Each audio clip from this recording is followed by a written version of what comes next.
जय जगन्नाथ पिलामाने एमएमएस परीक्षा 2000 जो 25-26 हवाक जाऊँगी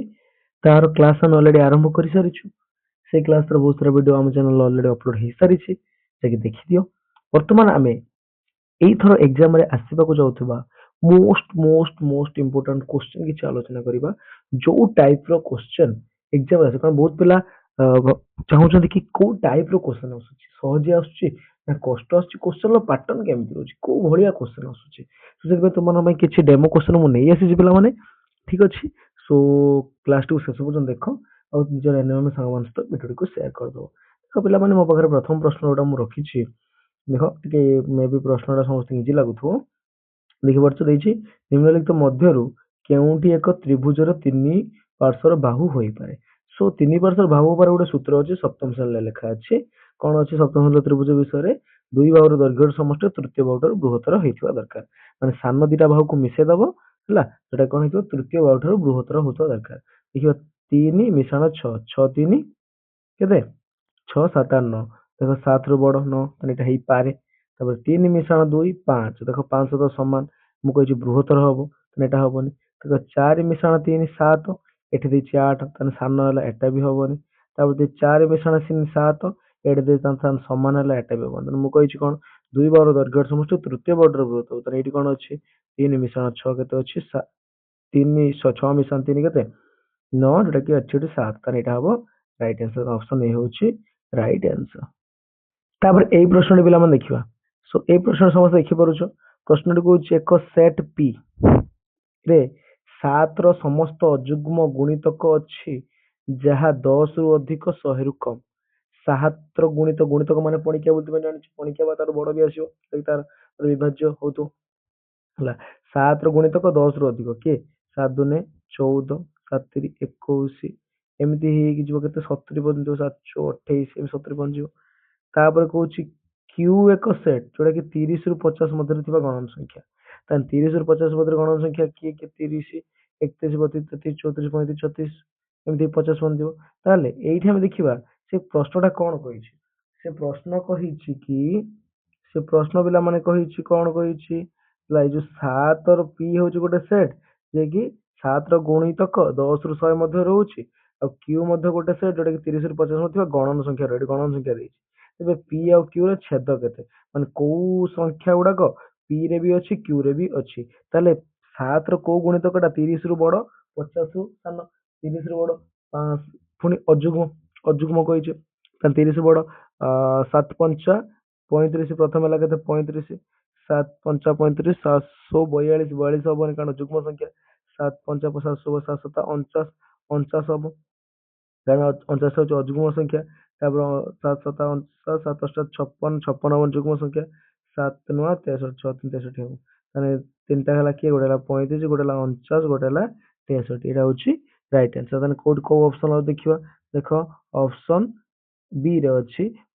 सॉरी ऑप्शन बी ने ऑप्शन डी रे अछि ऑप्शन डी रे देखिपारछ ऑप्शन डी रे अछि केते 35 49 63 ठीक अछि। एबे आ गोटे प्रश्न देखियो देखो पिला माने से आ गोटे प्रश्न एठी तो मन कागरे से कहूची ए देखो परीक्षा प्रश्न एही बेले प्रश्न आसुची हला तेछि 2 ओ 1200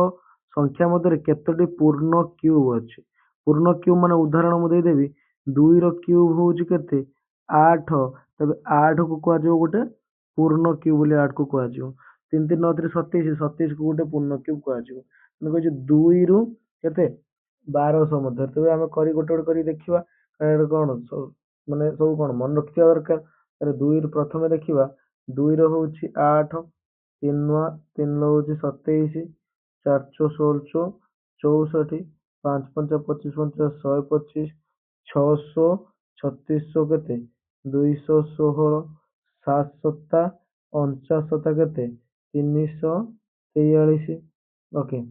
8 अष्टा 64 अष्टा 500 12 8 ହେଲା କେତେ 512 9 ନୂଆ 81 ନୂଆ 729 ଓକେ 10 ଦଶା 100 ଦଶା 100 ଦଶା କେତେ 100 ଦଶା ହଉଛି 1000 ହେଲା ତାପରେ 10 ପରେ 11 11 11 11 121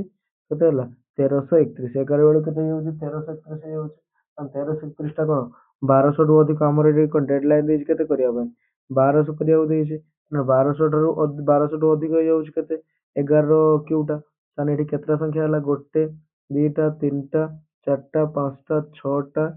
ଆ, ଛଅଟା ତାହେଲେ 2 3 4 5 6 7 1 2 3 4 5 6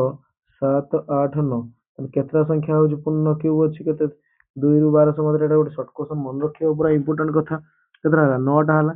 କୋଉଠି କୋଉ ଅପସନ ଦେଖ ଅଛି ତାହେଲେ ଏଇ ଅପସନ ଟା ଅଛି କେତେ ଅଛି 9 ଅଛି ଦେଖିପାରୁଛ ସମସ୍ତେ ଅପସନ କେତେ ଅଛି 9 ଅଛି ନା ତ ଏଇଟା ହଉଛି ରାଇଟ୍ ଆନ୍ସର ଠିକ ଅଛି ଏବେ ଆଉ ଗୋଟେ ପ୍ରଶ୍ନକୁ ଆମେ ଆଲୋଚନା କରିବା ପିଲାମାନେ ଏବେ ଏଇ ପ୍ରଶ୍ନଟି ଦେଖ ପ୍ରଶ୍ନଟି ହଉଛି ଥରେ ଗୋଟିଏ ଲୁଡୁ ଗୋଟି ଫିଙ୍ଗିବା ଉପରେ ଠିକ ଅଛି ଗୋଟେ ଲୁଡୁ ଗୋଟି ଫିଙ୍ଗିବା ଉପରେ କଣ ଦେଇଛି ପ୍ରଶ୍ନଟା ଅଥର ଦେଖିବା ଲୁଡୁ ଗୋଟି ଫିଙ୍ଗିବା ଉପରେ 3 ରୁ ଅଧିକ ସଂଖ୍ୟା ପାଇବାର ସମ୍ଭାବନା କେତେ ଦେଇଛି ଥରେ ଗୋଟେ ଲୁଡୁ ଗୋଟି ଫିଙ୍ଗିବ 3 ରୁ ଅଧିକ ପାଇବ ସମ୍ଭାବନା କେତେ କଣ ପ୍ରଥମେ ଦେଖିବା ଏଟା ହଉଛି ସମ୍ଭାବ୍ୟତାର ଯୋଉଟା କି ତୁମର ମେ ବି ତୁମେ ଜାଣିନଥିବ ଠିକ ଅଛି ସୋ ଲୁଡୁ ଗୋଟିକୁ ଫିଙ୍ଗିବା ଦ୍ଵାରା କଣ କଣ ଆସିପାରେ ପିଲାମାନେ 1 ରୁ 6 ପର୍ଯ୍ୟନ୍ତ ଆସିବ 2 3 4 5 6 ଆସିବ 3 ରୁ ଅଧିକ କିଏ କିଏ ଅଛନ୍ତି 4 5 6 ସୋ ଲୁଡୁ ଗୋଟିର ସୂତ୍ରଟା ମୁଁ ତମମାନଙ୍କୁ କହିଦଉଛି ସୂତ୍ରଟା ହଉଛି ପିଇ ଇଜ ଇକ୍ୱାଲ ଟୁ ସୂତ୍ରଟା କଣ ପିଲାମାନେ ପିଇ ଇଜ ଇକ୍ୱାଲ ଟୁ ହେଲା ଇ ମୋଡ ବାଇ ଏସ୍ ମୋଡ ତାହେଲେ ଇ ମୋଡ କେତେ ଏଇଟା ହଉଛି ଇ ମୋଡ କେତେଟା ଆସିବ 3 ରୁ ଅଧିକ କେତେଟା ହେଇପାରିବ 1 2 3ଟା ହେଇପାରିବ ତାହେଲେ ଆମର ହେଲା 3 ଠିକ ଅଛି ଏବେ ସେ କହୁଛି ବାଇ ଟୋଟାଲ କେତେଟା ଟୋଟାଲ ହଉଛି 6ଟା 3/6 କାଟିଦେଲେ 3 କେ 3 3 6 1/2 ତ କେତେ ହବ ଆନ୍ସର 1/2 କୋଉଟା ଅପସନ ସି ହଉଛି ରାଇଟ୍ ଆନ୍ସର 1/2 ଠିକ ଅଛି ଏଇଭଳି ପ୍ରଶ୍ନ ମଧ୍ୟ ପରୀକ୍ଷାରେ ପିଲାମାନେ ଆସୁଛି ପିଲାମାନେ ଟିକେ ଏଇ ପ୍ରଶ୍ନଟି ଦେଖ ପ୍ରଶ୍ନଟି ପିଲାମାନେ କଣ କହିଛି କହିଲା ଅପୂର୍ବା ଠିକ ଅଛି କିଏ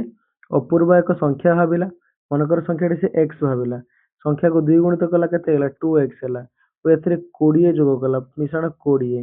ଫଳାଫଳ ସଂଖ୍ୟାକୁ 20 ଦ୍ୱାରା ଭାଗ କଲା ବାଇ 20 କରିଦେଲା ଏବେ ସେ କେତେ ପାଇଲା 4 ପାଇଲା ଦେଖିପାରିଲ ପ୍ରଥମେ ସେ ସଂଖ୍ୟା ଭାବିଲା କେତେ x ର 2 ଗୁଣିଲା ମିଶାଣ 20 କଲା ପୁଣି 20 ହରିଦେଲା ହେଲା କେତେ 4 ଏବେ କୁ ସମାଧାନ କରିଦିଅ ଦେଖ କେତେ ସହଜିଆ ପ୍ରଶ୍ନ ଏଇଭଳି ପ୍ରଶ୍ନ ଟିକେ ଆସୁଛି ତ ପଢିକି ଧୈର୍ଯ୍ୟ ଧରି କରିବାକୁ ଦେଖ 20ଟା ଏପଟରେ ହରିଯାଇଛି ତଳେ ଯାଇ ଗୁଣି ହେଇଯିବ 20 ଚଉ କେତେ ହେଇଗଲା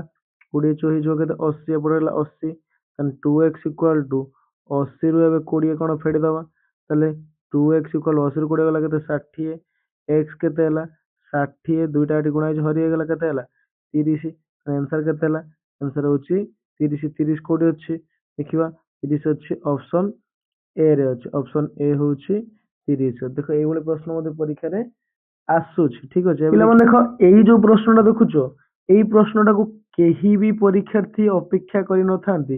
କିନ୍ତୁ ଏ ପରୀକ୍ଷାରେ ଏଇ ପ୍ରଶ୍ନଟି ଆସିଯାଏ କେହି ତାକୁ ଖୋଜନ୍ତିନି କିନ୍ତୁ ସିଏ ଆସିଯାଏ ତେବେ ଏଇ ଯୋଉ ଟାଇପର ପ୍ରଶ୍ନ ଏଇ ପ୍ରଶ୍ନଟି ନୁହେଁ ଏଇ ଟାଇପର ପ୍ରଶ୍ନ ଏକ୍ସାମ ରେ ଦେଖିବ 10 12ଟି କ୍ୱେଶ୍ଚନ ଆସିବାର ଗ୍ୟାରେଣ୍ଟି ମୁଁ ଦଉଛି ତମକୁ 10 12ଟି କ୍ୱେଶ୍ଚନ ଏଇଭଳିଆ ପ୍ରଶ୍ନ ଆସିବ ସେ ଗ୍ୟାରେଣ୍ଟି ମୁଁ ଦଉଛି ଲେଖିକି ରଖ ଆସିବ ହିଁ ଆସିବ ସେଥିପାଇଁ ଏଇଭଳିଆ ଯେତେ କ୍ୱେଶ୍ଚନ ତମେ ପ୍ରାକ୍ଟିସ କରିପାରିବ ସୋ ମୁଁ ତୁମକୁ ଏଠି ଦେଖୁଛି କେମିତି ଏ କ୍ୱେଶ୍ଚନ ଟାକୁ ପ୍ରାକ୍ଟିସ କରିବା କଣ ଏଠି କରିବା ସୋ ଏଠି ଦେଖ ପିଲାମାନେ ପ୍ରଥମେ ଯାହା ଦେଇଛି ତାକୁ ପଢିବ ଦେଇଛି ସମସ୍ତ ବର୍ଗ କ୍ଷେତ୍ର ହେଉଛନ୍ତି ଆୟତ କ୍ଷେତ୍ର ଏଇଟା ଠିକ କି ଭୁଲ ଆଗେ କନଫର୍ମ କର ମାନେ ସବୁ ବର୍ଗ କ୍ଷେତ୍ର ଗୁଡାକ ଆୟତ କ୍ଷେତ୍ର ହେଇପାରିବେ କି ଆଉ ବିପରୀତ ବାହୁ ସମାନ ସବୁ କଣ ତାହେଲେ ଏଇଟା ଠିକ ଅଛି ତାହେଲେ ଟ୍ରୁ ଲେଖିଦେଲି ସମସ୍ତ ଆୟତ କ୍ଷେତ୍ର ହେଉଛନ୍ତି ସମାନ୍ତରାଳ କ୍ଷେତ୍ର ବା ସାମନ୍ତରିକ କ୍ଷେତ୍ର ତାହେଲେ ଆୟତ କ୍ଷେତ୍ରଟା ସାମନ୍ତରିକ କ୍ଷେତ୍ର ହବ କି ତାହେଲେ ଆୟତ କ୍ଷେତ୍ରଟା ସାମନ୍ତରିକ କ୍ଷେତ୍ର ହଁ ଆୟତ କ୍ଷେତ୍ର ବି ସାମନ୍ତରିକ କ୍ଷେତ୍ର ହେଇପାରିବ ଦେଖ ଉଭୟ ଆଇ ଡବଲ ଆଇ ସତ୍ୟ ଅଟନ୍ତି ବା ଆଇ ସତ୍ୟ ଡବଲ ଆଇ ମିଥ୍ୟା ଅଟେ ଆଇ ମିଥ୍ୟା ଡବଲ ଆଇ ସତ୍ୟ ଅଟେ ଓ ଆଇ ଡବଲ ଆଇ ମିଥ୍ୟା ଅଟେ ମାନେ କୋଉଟା ହବ କାରଣ ଆମେ କହିଲେ ଦିଟା ଯାକ ହେଇପାରିବ ବର୍ଗ ଚିତ୍ର ଆୟତ କ୍ଷେତ୍ର ହେଇପାରିବ ସମସ୍ତ ଆୟତ କ୍ଷେତ୍ର ସାମନ୍ତରିକ ଚିତ୍ର ହେଇପାରିବ ନା ଅପସନ ଏ ହଉଛି ରାଇଟ୍ ଆନ୍ସର କୋଉଟା ଅପସନ ଏ ହଉଛି ରାଇଟ୍ ଆନ୍ସର କାରଣ ଆଇ ଡବଲ ଆଇ ଉଭୟ ସତ୍ୟ ଅଟନ୍ତି ଦେଖ ଏଇଭଳିଆ ପ୍ରଶ୍ନ ମଧ୍ୟ ପରୀକ୍ଷାରେ ଆସୁଛି ଠିକ ଅଛି ତେବେ ଏଇଠି ଆଉ ଗୋଟେ ପ୍ରଶ୍ନ ସେଇଭଳିଆ ମୁଁ ତମକୁ ଦେଖଉଛି ସେଇ ପ୍ରଶ୍ନଟି ତୁମେ ମତେ କରିକି କମେଣ୍ଟ କରିବ କଣ ଏହାର ଆନ୍ସର ହେଇପାରେ